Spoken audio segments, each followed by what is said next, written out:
so much po sa mga kapatid nating Mayam.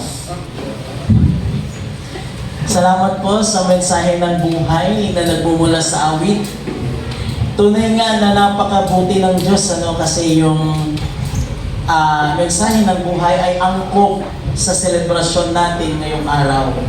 Mga kapatid sa pananampalataya, as per the meeting of the council last Sunday, napag-usapan na ngayong buwan na ito actually, according to the North Central Philippine Annual Conference Action, ang buong buwan ng Setyembre ay tinatawag nating Stewardship Month. Meron din tayong Stewardship Month. Actually, from September 5 to October 5 is Teachers Month. Kaya ngayong buwan din na ito, siguro sa last Sunday, yung ating Teachers Appreciation. And the whole month of September is what we call Stewardship Month. At ang tema na pag-uusapan natin sa buong buwan ng Setyembre ay nakaugnay sa temang Celebrating God's Abundance and Faithfulness. Doon nakaugnay yung ating pag-uusapan sa buong buwan ng Disyembre. At ngayong araw na ito, ang tema natin, scarcity, kakulangan, kasalatan. Kaya kung makikita nyo yung mga readings natin, tsaka yung mga inawit natin mula pa kaninang umpisa ng pananambahan, patungkol ito sa kadakilaan ng Diyos, sa kanyang katapatan. So, ang tema natin yung scarcity.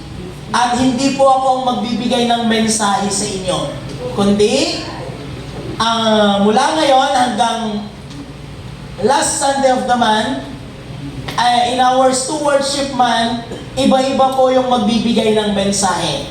Okay? So, ang magbibigay po ng mensahe sa atin ngayong umaga, sa topikong Celebrating God's Abundance and Faithfulness in Scarcity, wala pong iba kundi ang ating lay leader, the lay leader of the church, Nanay Imelda Evangelista Sanidad. Palakpakan po natin.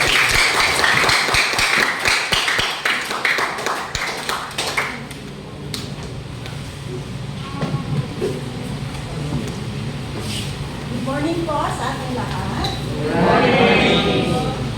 Pakisabi sa katabi mo, ihanda mo ang puso mo, pagpapalain ka ngayon ng Diyos. Amen.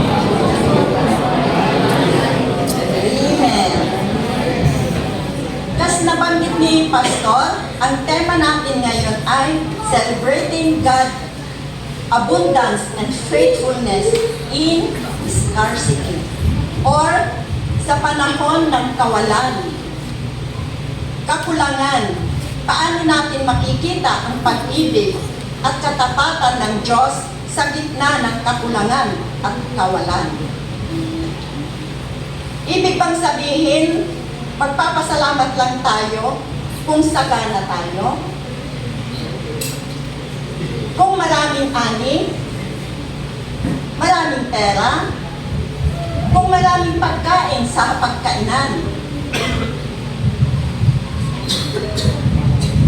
Paano kung yung inaasahan mong ani, sweldo, or kita ay kapos?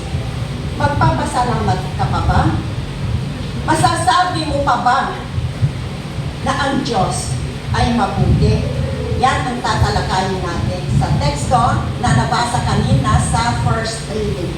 Ang kalalagtad. Father, in the name of Jesus, O God, Lord, thank you po sa iyong presensya sa umagang ito. Agyaman kami ako, tibiyag, timas tunggang may sana agad to.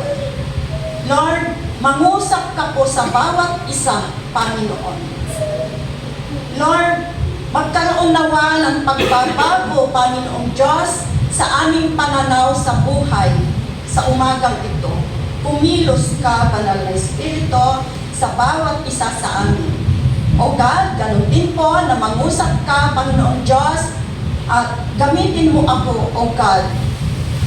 Lord, pabulutan ng apo, iti talento. Aminit ako, hangko na kaya daytoy no awan ka. In Jesus' name, Amen. Iti naibasa itay nga teksto, ket maipanggep ken ni Elijah. Maysa a propeta nga addaan panagtalek iti Dios. Sinabi ni Elijah kay sinabi ni Elijah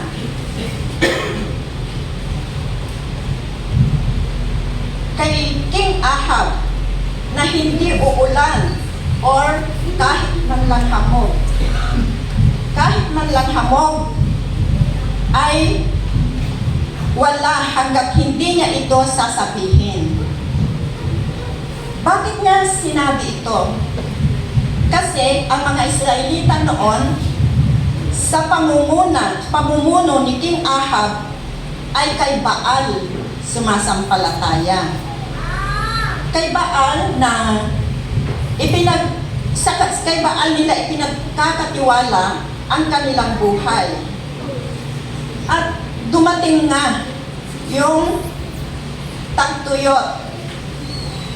Natuyo na ang lupa. Walang tubig. Wala nang maiinom. Natutuyo na ang mga pananim. Agrin natin, dagiti daga. Anya ayat ti sumaruno kas jayin ti pasamak. Matayin, dagiti mulmula. Pati dagiti taraken. Akan niya sumaruno nga, pati tao. Bisinin. Wala na silang makain. Wala nang mainom. Pero si Elijah, na tunay na Diyos ang sinasamba, ay hindi pinabayaan ni Yahweh o ang Diyos. Hindi siya pinabayaan. Inutusan ngayon ni Yahweh si Elijah na umalis at magtago sa batis ng Sarit sa silangan ng Jordan. Talagang nakita ng Diyos ang puso ni Elijah na nagtitiwala siya sa Panginoong Diyos. Kaya naman, hindi siya pinabayaan. Pinadadalhan niya ng pagkain sa pamamagitan ng raven or uwak para magdala ng pagkain kay Elijah. Ang ganda ng uwak.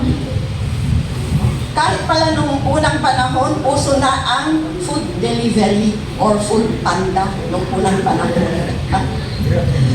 Oh, Grab. Yan. Ang Diyos noon, samantalang tayo, pag nagpa-deliver tayo may bayad. Si Elijah, libre. Tayo ngayon, pag nagpa-deliver, may bayad. Minsan, mali-mali pa yung mai-deliver, pero obligado mong bayadan. Pero ni Elijah, libre. Talagang ni Apo Diyos, inang sustinir.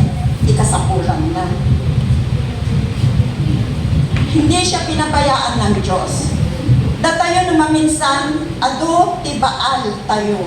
Ado, nagtibaal tayo, nga isutikas lang. Pagkatiwalaan tayo, ti amin tayo. Nalipatan tayo, at the Diyos, mangsusustinir kada tayo. Nagtibaal tayo, na pansamantalang blessings lang tititib na. Blessings na offer ng mundo na masaya ka ngayon dahil sa offer ng mundo, may ilang araw lang, wala na. Kasi pansamantala nga lang eh, hindi katulad ng Diyos. Pag nagbigay, apaw, siksik, liglig. Kung minsan, ang baal natin ay pera.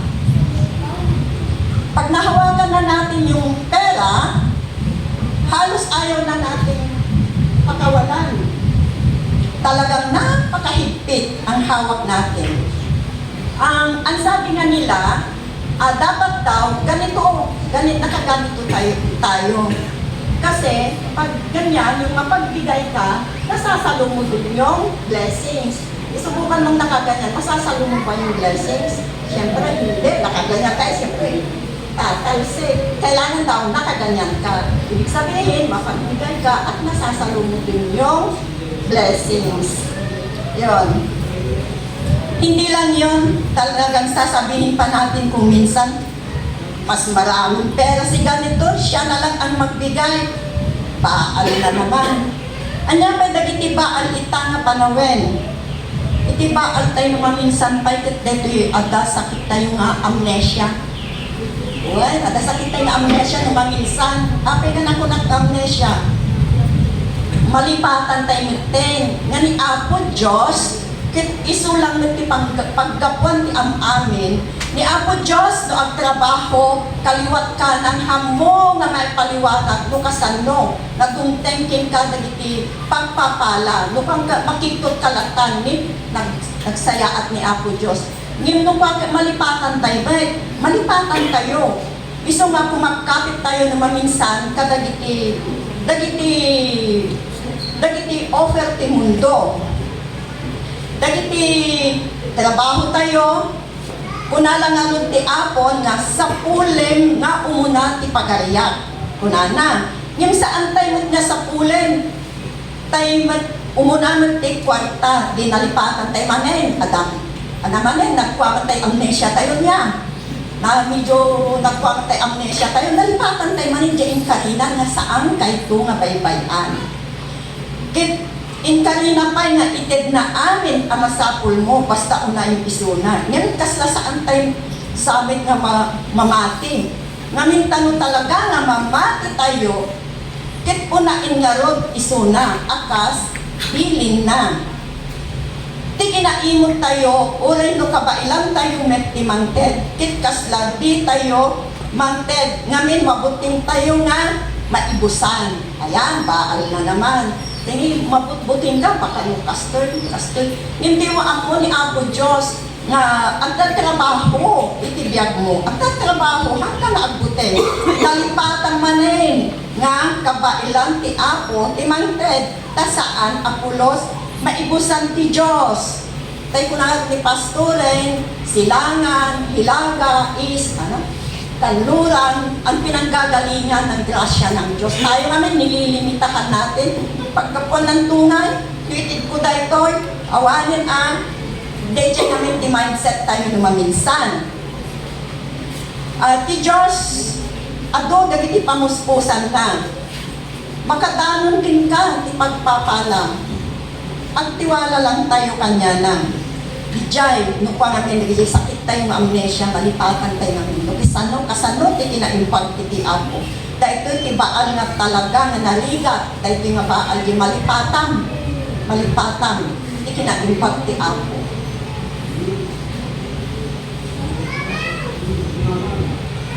At dahil di pa, siguro nga ako ti oras. At dahil ti istorya no nangig yun, kunwari ano kayo nangigan. No napanood yun, kunwari ano kayo nabuyang. At dahil iti kwa namin, at dahil may sana pamilya. So, no, ano yung pag-picture no? At dahil may sana pamilya, iti pampang, iti dagat. So, imagine nyo, iti balbalay, iti pampang, iti dagat. Tapos, at daming bangka-bangka, kasjay. Ije may nga balay, ti agidya, agasawa, ken inang ti babae, so taluda. Itata, ito'y lalaki, mangingista. Na minsan si Magpit nga kastatik kwa, awan ti dalana, awan ka no tinahuli ka, kuna na di pakit na. Victor, awan mo tilimot, awan mo rin siya tayo. Kuna na, di pakit. Awan, nangabun-uni dyan lalaki. Di ko ang kasantin. Victor, kung ano ka na makapanunod, magsapol ka trabaho. Kastalagkan. Ang nangabun-uni. Kinabigatan na, napamanin. Pumalaot manin. Awan man nahuli nan. Dahil tama na yun. Tatapatat, kung naroon di asawa nan. Habang abungungat di asawa na, at damot kubing nga takarga na nga spaghetti, dadala ng spaghetti. Kung ano na tita, pinadala ko ni mama, sabi niya. Dumating kasi yung papa ko, galing abroad. Galit na itong si babae. Lalong nagalit sa kanyang asawa. Tingnan mo, kung mag-abroad ka sana. Sabi niya doon sa asawa niya. Hanggang sa, yung bata naman, ginagatungan, sabi niya. Sabi ng papa ko, magpapatayo kami ng malaking bahay. Ang gagalain din na naman yung asawa. Tapos bibili daw kami ng malaking TV. Sabi niya. Sabi niya, kaya ito si Victor. Sabi niya.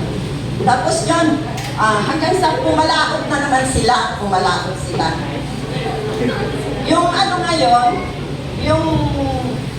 yung si Victor, hindi sumama sa mga nangingisda. Naupo siya ngayon sa may gilid ng bangka niya. Ang sabi ay, parang umaalingaw-ngaw yung sinasabi ng asawa niya. Oo nga, anong mangyayari sa amin pag ganito lagi, sabi niya. E di, habang humahampas-hampas yung tubig sa may bangka, may napatpad na na kahoy. May napatpad na kahoy. Yung kahoy na korteng Santo Niño. Yung may ulo, may katawan, ganon. E di, inuwi niya ngayon. Inuwi niya. Sabi ng babae, ano yung dala mo? Imbes na isda kahoy. Yan may papakain mo sa akin? Wala lang, display lang. Sabi niya, display? Sabi niya, galit na galit. Inilagay niya sa hinaplos-haplos niya, gano'n. Hinaplos-haplos niya. Ikaw talaga, Victor, di ka na nagbago. Sige, bla bla bla bla bla bla. Hanggang sa kinabukasan, papalaot na naman sila. Di malungkot si Victor. Hanggang sa, sana naman sa pagkakataon ito, sabi niya, meron ng mahuli. Pagdating niya sa Pampang, na andun yung kumpare niya, sabi niya, pare, hindi ako makakasama. Pagka may huli kayo, magbigay din kayo, kahit pang kulang-kulang kasi nilalayo ako, sabi ng kumpare niya. Ha? Sabi niya, sige, sabi niya, inaplos niya gano'n. Sabi niya, may masakit. Idalhin mo na lang sa doktor, pagpa-check up ka, na. E di, awag di pagpa-check up, pare. O sige, akong bahala pag may huli, ibigyan kita, sabi ni Victor. E di pumalaot na sila. Pagkaalis nila, biglang gumaling. O, gumaling yung hinaplos niya na sabi niya, magpa-doktor ka na. Gumaling ngayon. Nagtatanong siya yung kumpanya. Magaling na ako, sabi niya. Dahil daw sa haplos ni Victor. Tapos, Victor, magaling ako dahil sa haplos mo. Hindi na niya marinig. Tapos, pinamalita na yon ng kumpanya niya. Sa Ilaya, sa doon na. Ayun, may dalawa ulit na pumunta. Victor, pagalingin mo ako. Namamagay yung ngipin ko. Ang sakit. Sabi niya. Yung isa naman, yung hikap ko. Ganun yung isa. Hindi ako nakakagamot. Sabi niya. Ginamot mo daw si Victor eh. Hindi ako nakakagamot. Sabi niya. Sige na. Hinawakan niya. Sige na. Umalis na kayo. Magpa-check up na lang kayo. Sabi niya. Eh di ayaw talaga. Nung naglalakad sila nakalimang hakbang. Victor, salamat. Gumaling kami. Sabi niya. Victor, salamat! Gumaling kami. Sabi niya, dahil sa haplos mo, ha? Nakakagaling ko? Sabi niya. Tapos binalikan niya ngayon yung kahoy. Binalikan niya yung kahoy. Hindi kaya ito. Sabi niya, ganun na niya, hinaplos-haplos, may paritual-ritual na, nilagyan ng damit, kung ano na ang ginawa, kasi naniniwala siya ang nagbigay sa kanya ng kapangyarihan manggamot. So, ganon. Hanggang sa nagdagsaan na, nagpapagamot, may dalang manok, itlog, gulay, pera. Ayun, yumaman sila dahil sa kahoy. Yumaman sila. Doon nila isinandal ngayon yung pangangailangan nila sa kahoy. Hanggang sa, di balitang-balita na, ang dami na, ganyan. May pastor na nakarinig. Pinuntahan siya ngayon. Ang sabi ng pastor, kapatid, sabi mo, huwag kang sumamba sa mga Diyos-Diyosan. Alam mo bang galit ang Diyos dyan? Sabi mo. Sa tunay na Diyos tayo magpagamot. Sa mga doktor, kasi siya naman ang nagbigay ng kakalingan, ng kakayahan na manggamot ang mga doktor. Sabi niya. Ayaw niyang maniwala kasi ang dami ng pera. Ititigil mo pa ba ang dami ng pera? Yun. Tapos nawili sila, hanggang sa dumating yung time na hindi na makagamot. Ayun, pinuntahan niya yung kahoy. Sabi, bakit kaya? Ay, inanay! Inanay matindi kayo. Inanay. Ayun na, nagagalit na yung mga iba. Sabi nila, Victor, bakit ayaw mo kaming gamutin? Hindi naman nila masabi na wala nang visa. Bakit ayaw mo na kaming gamutin? Ano nangyari? Hanggang sa hindi na makagamot, dumating pa yung time na bumaha. Noong bumaha na, talagang lampas taon na. Naanod na yun yung kahoy. Ang siste, hinabol nung nanay. Kasi nanghihinayang hinabol. Nalunod ang nanay. Ganun ba ang Diyos? Siya ang ililigtas, hindi ba siya ang magliligtas? Yun. So, ibig sabihin, inoferan siya talaga ng kalaban ng pansamantalang kaligayahan, pansamantalang blessings. Pero kung ang Panginoon, sa Panginoon tayo magtiwala, talagang walang tigil, hindi aanalin. Talagang tuloy-tuloy ang kanyang pagpapala sa atin. Magtiwala lang tayo. Datayo kuma na namati ken Kristo, saan tayo kuma aging bubukutan. Ken saan tayo kuma kunain, gabasit met ngamin kwartak. Saan met nga sapulan ti Apo, iti awan. Ano mit sapulan ti awan ket? Jay basit ket agdamit laing paset nga maitid. Kasla kuma jay balo na matandaan nyo, jay istorya, jay balo, jay Bible, di ba? Iso tinaka-attract ni Kristo ide. Iso napansin ni Kristo di balo nga ng TED, iti coins, pero last penny na niya yon, last na money na niya yon. Talagang inilagay niya lahat. Hindi siya na-attract doon sa mga mayayaman na nagbigay ng malaki. Kasi alam niya, mga latak lang yun. Mga sobra-sobra lang nila yun. Yung inilagay nilang yun. Doon siya na-attract sa, ang nakakuha ng attention kay Kristo ay yung balo na huling pera na niya, pero inilagay pa niya. Kaya, yun, huwag nating sabihin na konti kasi. Kasi yung konti, may dalat na pasit na dijay.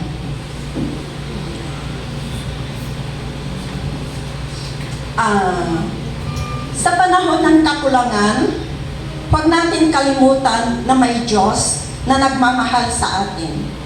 Huwag natin walain ang ating pagtitiwala sa Kanya. Pasasalamat. Ang pasasalamat ba natin depende kung ano yung hawak natin? Baka pagka lechon yung nasa lamesa natin, oh, hallelujah, Lord, thank you, lechon. May level ba?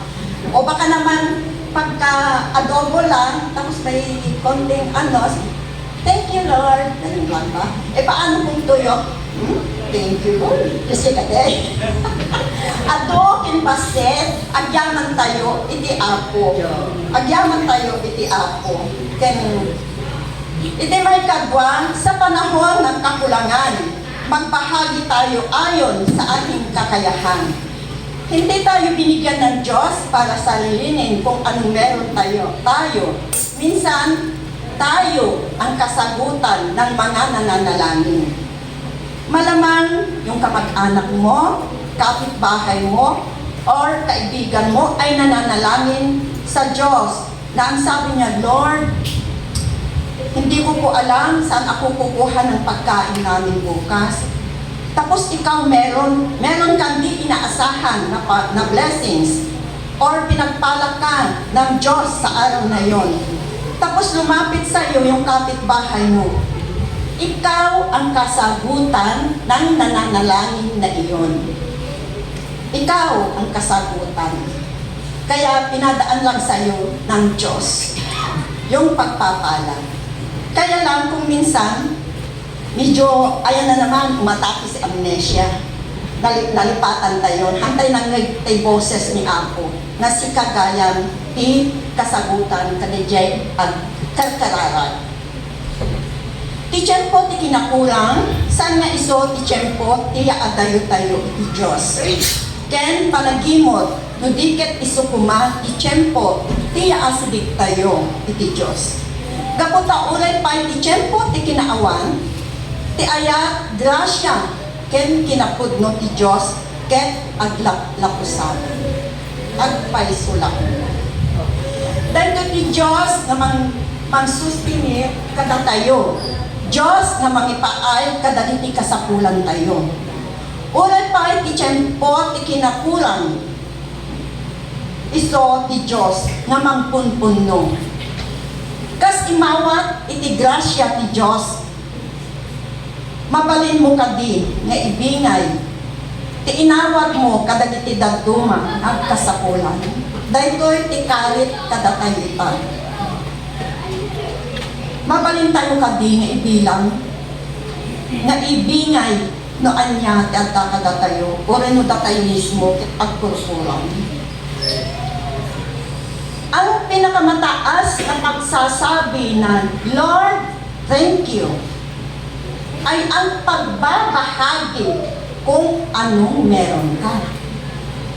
Diba madalas sinasabi natin, Lord, saying thank you is not enough kung kunatan. At paiso, iti kananatuan, the highest form of saying thank you, Lord, is by sharing what you have in the midst of scarcity.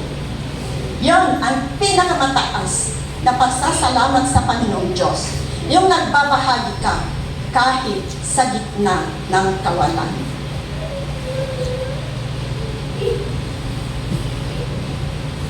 Sa pangalan ng Ama, ng Anak, at ng Espiritu Santo.